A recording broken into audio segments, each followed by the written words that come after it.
All right, so today is November 10th, 2017, and this is the Friday Night Brain Dump. So let me open up Facebook here so I can see your comments and respond to them as you throw them at me.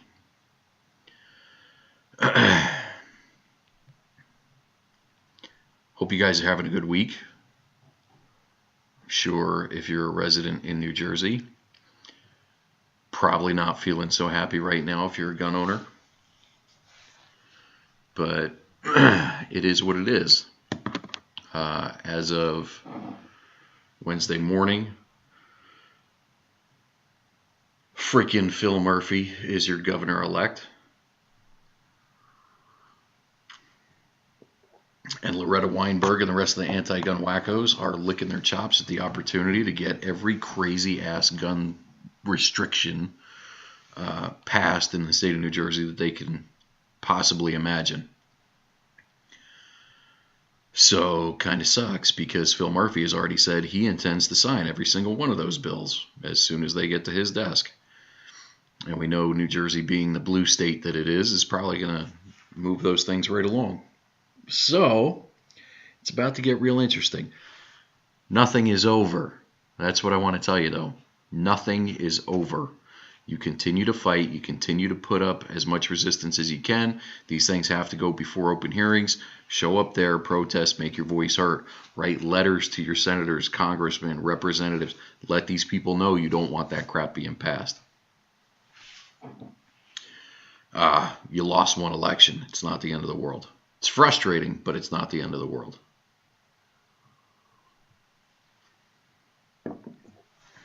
So, what else is going on in the wide world of insanity in the U.S.? Had a shooting in Texas at a church. Scumbag murdered a bunch of people. Two good guys chased him down in a vehicle, returned fire, shot the crap out of him. Police arrived, and he died. Yay. I love it when bad guys die. It sucks when good guys die. And unfortunately, there's no evening up the odds when he's already hurt or injured, 24 or more people. So it kind of sucks. Kind of sucks. As you guys check in, let me know you're here.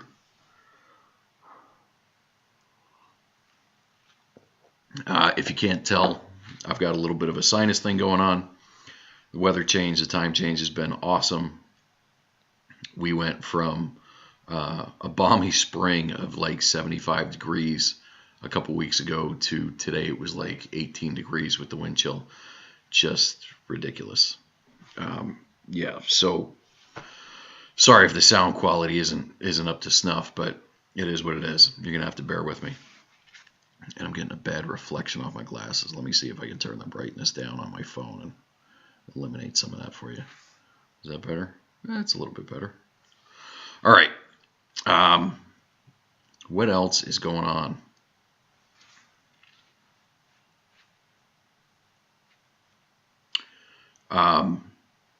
We had Tony and I put together the first Second is for Everyone diversity shoot at Garden State Shooting Center in Lakewood on Monday. That was awesome, hugely successful. A lot of people came out for that. A lot of new faces. It was about a 50-50, which is always good. New people who were new to the event. There were probably half a dozen or more who were new first-time shooters. Came through, got to shoot, handle a couple of different firearms, try things out. Hear kind of the elevator speech from Tony. I had to yak a little bit in the beginning while he was handling some other business there, but went pretty well considering it was in a new place. Showed the owner Jeff that we can bring bodies in and showcase his range as well, which is always a big part of what we're doing at the diversity shoot. It's about bringing everybody up together. So that was good. Like I said, a lot of new faces, and I think we're going to hit some new demographics that we've been missing in the past, which is also very important to the overall plan for the diversity shoot. Second is for Everyone is all about bringing everybody in and not excluding anyone based on race, creed, color, religion, political affiliation, sexual orientation, whatever. Everybody's welcome to those events. So it's good that we see members of the LGBTQI community coming out and attending those events. It's good that we see members of the Jewish community coming out and attending those events. It's good that we see Hispanic, Latino, Black, White, Muslim, Christian, all the, we're hitting all these points. So having it in a new location certainly helped hit some more of those demographics, reach out to some more of those diverse communities and let them hear the message that, yeah, this is for you too. This isn't just for old fat white guys like the media would have you believe. That's certainly not the case.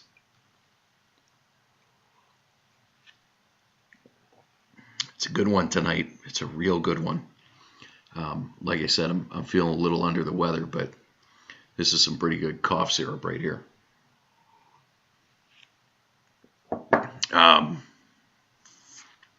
Who else is here? I see Rocco's here. I see John's here. Who else is coming? That's 2. I see 4 eyeballs on this thing. Come say hello. Say hello. Let us know you're here.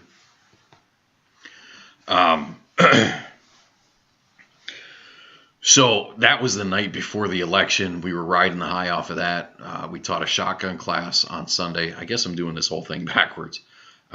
Tony and I taught a shotgun class on Sunday, which was awesome. We had 2 women who were in their mid-60s come out and kick butt on an introductory shotgun course, which was really cool. 2 very sweet ladies who are interested in just kind of gaining experience, not really pursuing it for defensive use or sporting use or anything. They just kind of want to taste each of the flavors and see what they might enjoy and just kind of get into a new hobby. So very cool there. They both did really well, shot really well, performed really well, really took to all the safety lessons that Tony and I pretty much hammer into your heads if you've ever taken one of our courses. So that was really good. I got a really nice email after the fact from Kathy, who was one of the students, who just awesome all around, right? So we're riding that high, feeling really good about things. Tony and I go and grab dinner, leave there, and he calls me back and he says, dude, I just got online. There's been this shooting in Texas and it's looking real bad. So there's that emotional roller coaster because we know what the situation is, right? One, tragic loss of life, whether it's 1 or 100, it's a tragic loss of life. It's a sin, and I don't know that there's any better way to describe it. It's awful. So, of course, that's like a punch in the stomach. The second half of it is, this is going to turn into an argument about firearms, and the politicians are going to jump all over it and politicize it. They didn't want you to politicize the terror attack in New York where a truck was used because of certain demographics there, but this one was okay because it was a white guy and we were going to blame the gun and guns are bad and all that stuff. So there's the victim of the crime or the terror attack, and then there's the secondary victim of everybody who's got to get hammered with new legislation and the accusations that come out that anybody who owns one of these types of firearms is just a terrible person, which we know, of course, is not true because it's something like it's an astronomically low number that those types of firearms are actually used. Yes, the media likes to push it out in front of you every opportunity they get. It's spin.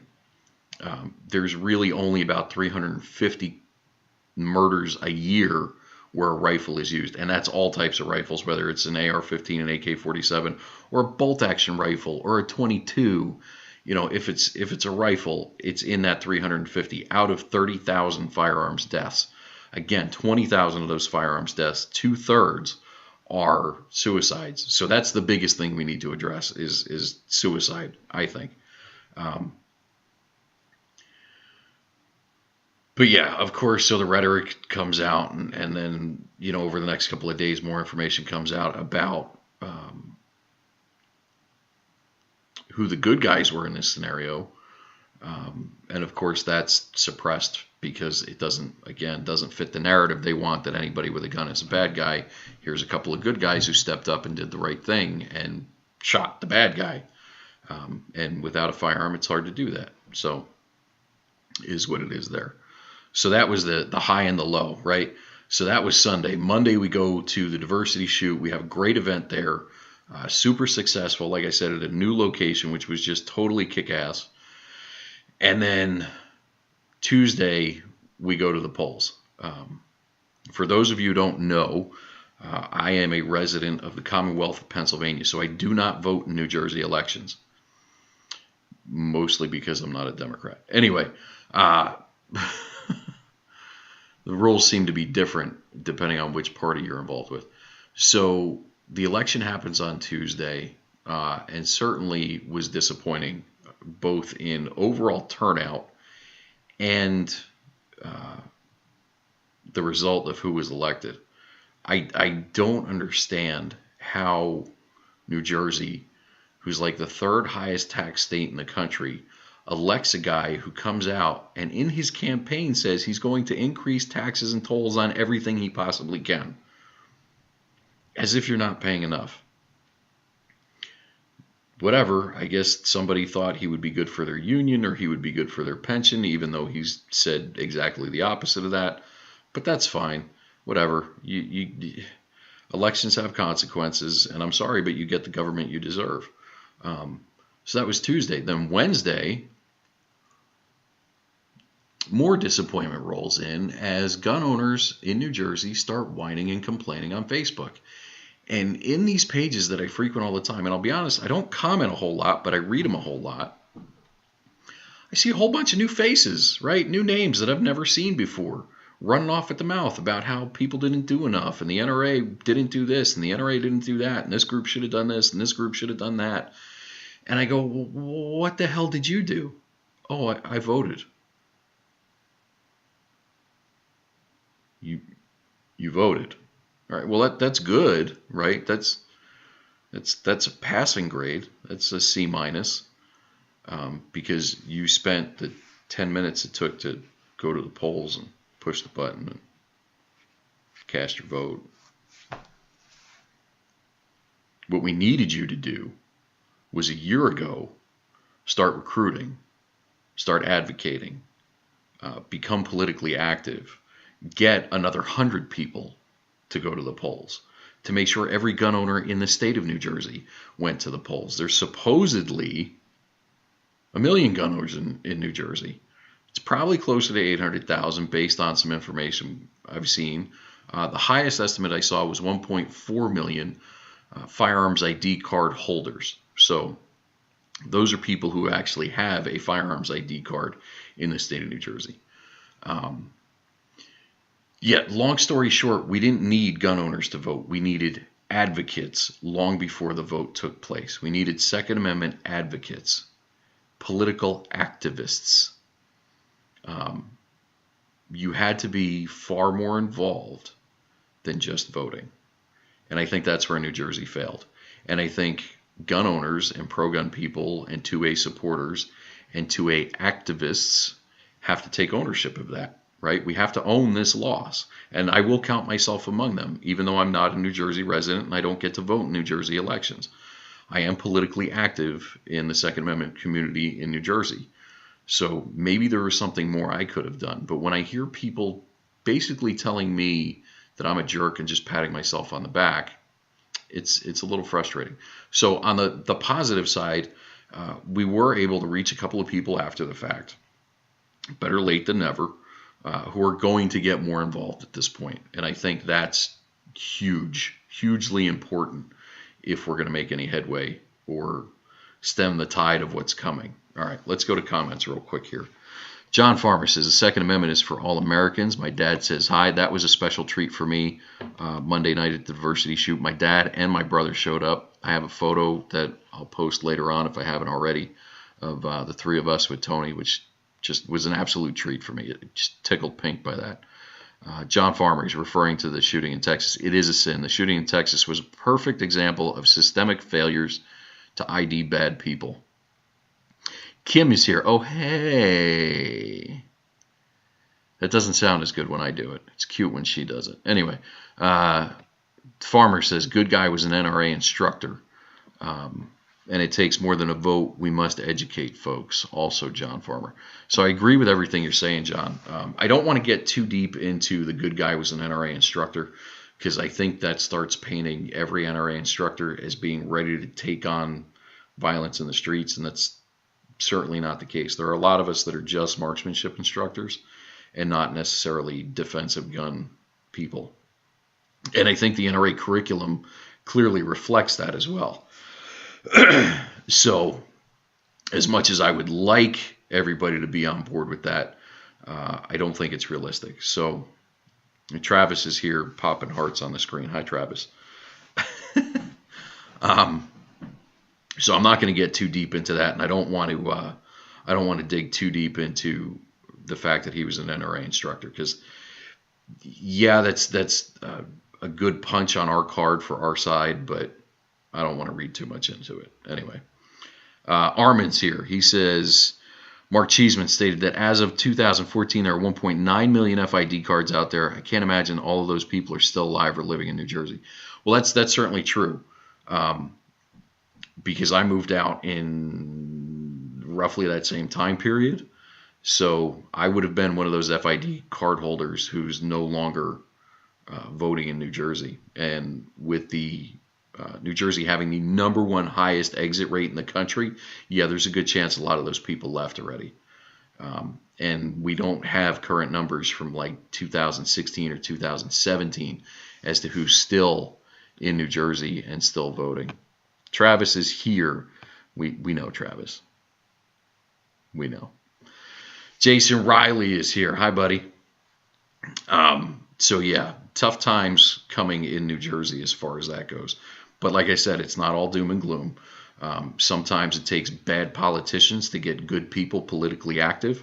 That's one of the things I said on Facebook during some of those heated discussions on Wednesday. And that's the best thing about bad politicians, is they will inspire good people to act. That was certainly the case for me and Tony, right? After Sandy Hook, politicians came out of the woodwork and wanted to ban all kinds of stuff, and were coming up with all kinds of insane rules and regulations that they were proposing. Tony and I got mad, and we started writing letters, and then we shared the letter that we wrote, which you can still find on blackbagresources.com if you go through the blogs. That letter is still there if you ever want to copy and paste it and send it out, which is the reason we wrote it. So hopefully losing this election will inspire more good people to get involved. And keep in mind, Tony and I went from being very casual, just like everybody else. Yeah, we went and voted when elections came up, but we were not activists like we are now. From the bad legislation that was being pushed after Sandy Hook, you have Black Bag Resources getting more heavily involved. You have Tony and I, really Tony, launching the diversity shoot. And that's been going on for 3 years at this point, and is continually growing and moving into new locations. And 2018 is going to be huge. Keep an eye on that, because it's going to be huge. And if you haven't made it out to one of these events and you live in the state of New Jersey, the next one's November 30th up at Gun for Hire in Woodland Park. Hope to see you there.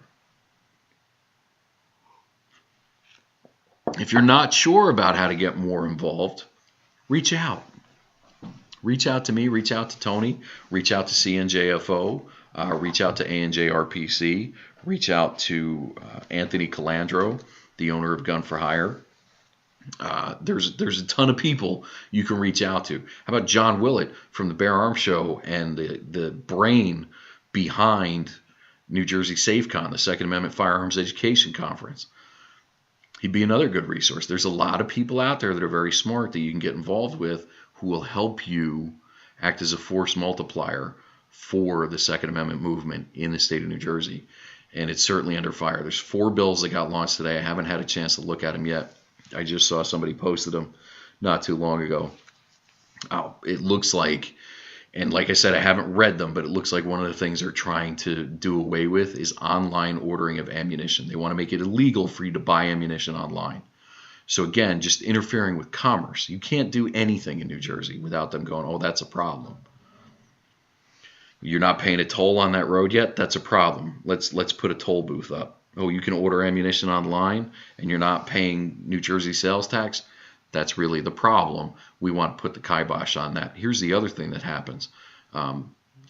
There is a strange economic phenomenon in the firearms industry that occurs when a state passes anti-gun legislation or restrictions on particular products. For example, New Jersey has a 15-round magazine capacity limit on magazines for semi-automatics, right? So if you have a semi-automatic handgun or a semi-automatic rifle that uses a detachable magazine, that magazine cannot hold more than 15 rounds. Let's use the AR-15 as an example. AR magazines are anywhere from like $8 and up, right? But you should be able to get a standard 30-round magazine for $8 to $12, regardless of manufacturer. Really shouldn't cost too much more than that. If you look at what a limited capacity magazine costs in the state of New Jersey, it's usually twice that. It's usually $25 to $30 or more. So for a magazine that holds less rounds and is modified so you can't clean it, you pay more to get less. Okay. To own an AR-15 pattern rifle, because the AR-15 is banned by name. So a lot of you who think you own ARs in New Jersey, you don't. You own probably an XM15E2S or some other variation on that theme. It's an AR pattern, but if it says AR-15 on it, it's banned by name in the New Jersey assault weapons ban. I'm not a lawyer. This isn't legal advice. But take a look at what it says on the side of your rifle. Probably you will not find the letters and numbers AR-15 anywhere on that gun, and certainly not in that sequence. So you can go to Tanner's and buy an inexpensive AR-15 right now, anywhere between $350 and $400. It's pretty much bargain basement price on an AR-15, and that's true across the country until you get to a restrictive state where that rifle has to be modified and has to meet certain specific standards for what it can and cannot have. And all of a sudden that rifle costs $700, $800, $900, $1,000. Really no different than the one you're buying for $400 in Pennsylvania. Same manufacturer, same model. Minor modifications have to be made that cost pennies on the dollar. You know, a roll pin to pin the stock in place so it can't be collapsible anymore. And a pin and weld on the, or at least a pin on the muzzle device. Again, you know, you're talking about 50 cents worth of materials and 30 seconds worth of work. Somehow that doubles the price of the rifle. Weird economic phenomenon. So what do you think is going to happen to the price of ammunition when online sales become verboten in the state of New Jersey? Suddenly you no longer have to compete with online prices, and you have cornered the market in such a way that you can drive the price up as high as you want. I'm not saying it's shady on the part of the retailer. I'm just saying it's an economic phenomenon that occurs. There's a difference between market value going up and price gouging. You'll know price gouging when you see it. Unfortunately, restrictions like this drive prices up. So my advice in the state of New Jersey is stock up on ammo. Maybe forego purchasing the new firearm, but stock up on ammo. Because I think that's really where you guys are going to get hit in the wallet more than some of the other stuff. Okay. We've got half a dozen people watching. Travis says he joined the American Legion tonight.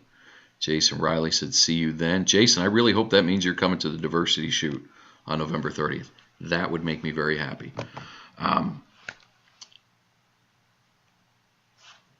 Today is also the Marine Corps birthday and Veterans Day, so thank you to veterans across the United States, and happy birthday to the United States Marine Corps. You rowdy bunch of savages. Who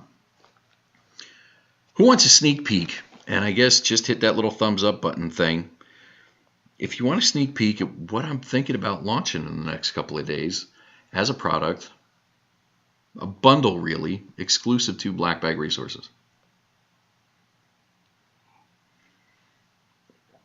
And I'll let you guys decide if maybe this should be a Black Friday thing or if this should be a thing we just launch right away. Travis wants to see it. Armin wants to see it. But this is something I did over the summer, and it got a bigger response than I expected. And this is one of the things that's funny to me, is I never really can predict which way customers are going to go or what the market's going to decide, because there's certainly things that I think, oh, this is going to be huge, and it flops, and there's other things that I'm like, I guess this will be okay, and people go nuts for it.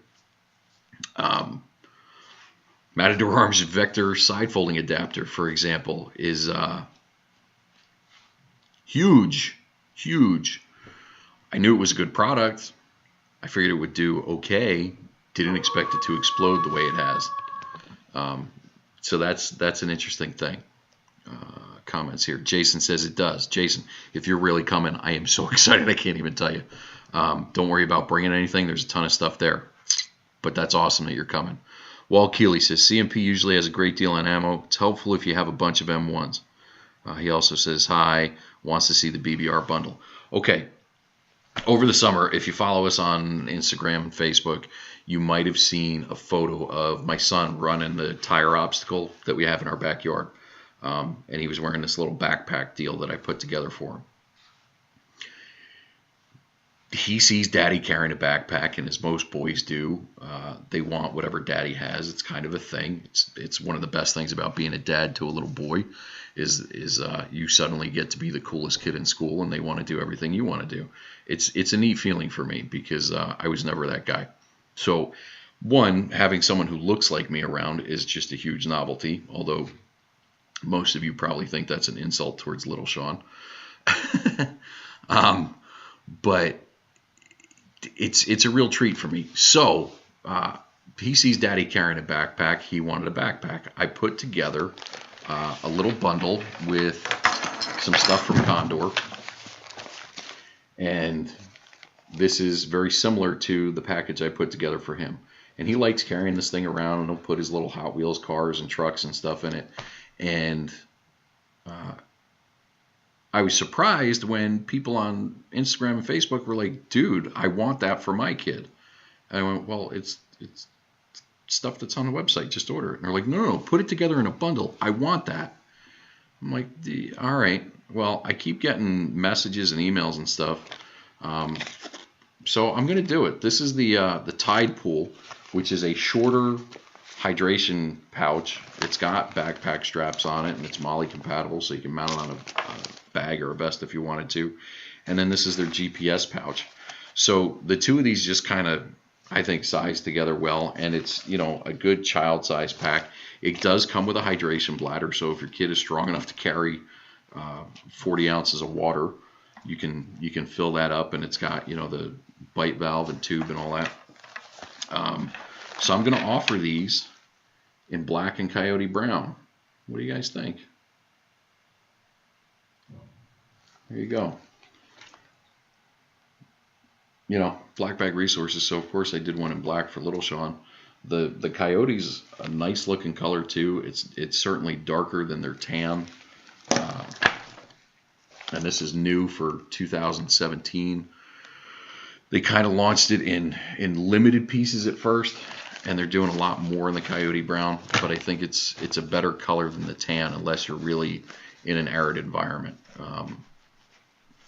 You know, military use certainly drives whatever's trendy in the tactical community. So everybody wanted desert tan, even though they're not in a desert environment. Coyote brown certainly lends itself better to other environments that maybe aren't quite so arid. But yeah, I'm going to put those up tonight. I'll get, you know, a picture up there. And we'll see. Maybe I'll stick something else in there with it just to kind of make it a fun kit for your kid. If you have a suggestion as to what should go in that little pack, comment below. Walt says the Stash Junior. Yeah, that's the thing. If I'm in the house and I'm fixing my mustache, I have to fix his mustache too. again, like I said, it's just awesome having a kid. He's great. He's a real treat.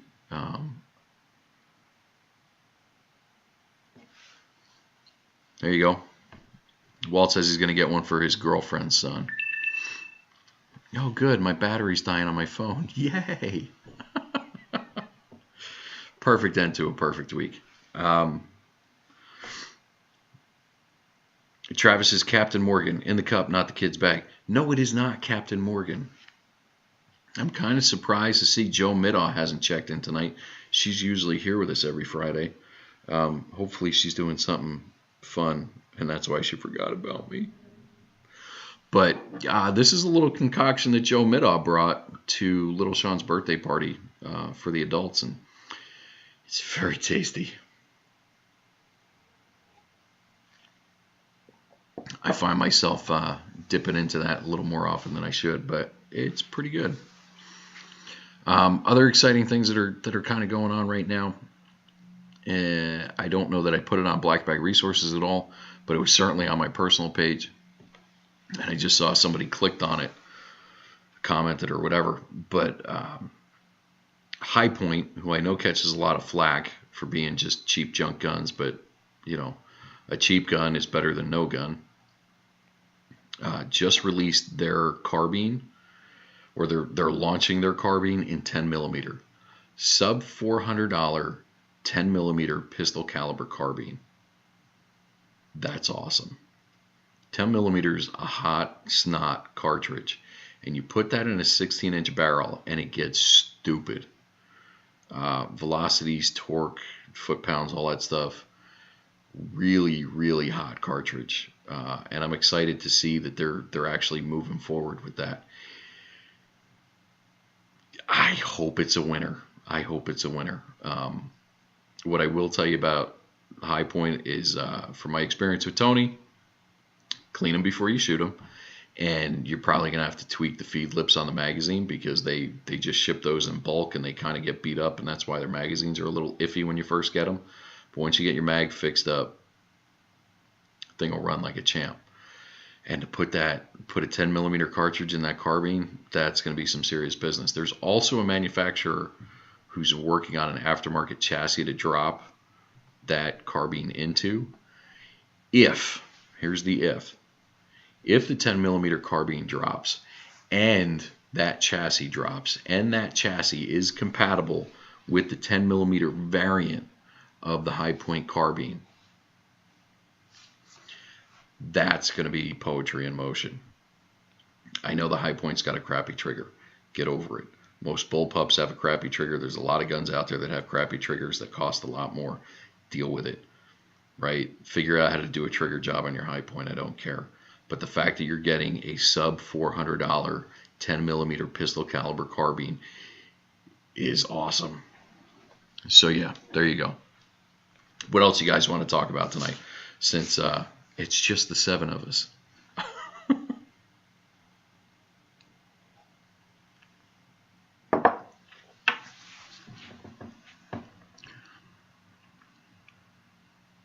Anything?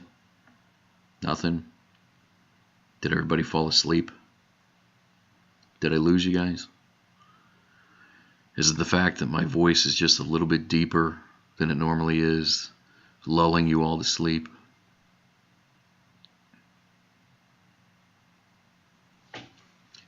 Or is my feed just not updating?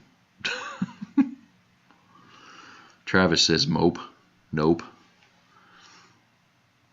Armin's folding laundry. All right. And somebody just left.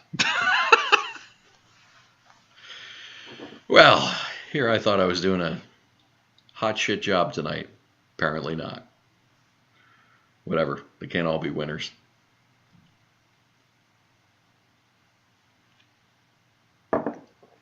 Dan Ingram just posts zzz, like he's sleeping. Good job, Dan. Good job. Good job. All right, guys. Well, I guess that's enough out of me. If you got any questions or comments, you can send them to me on Facebook. You can send them to me on Instagram. You can email me, Sean@blackbagresources.com.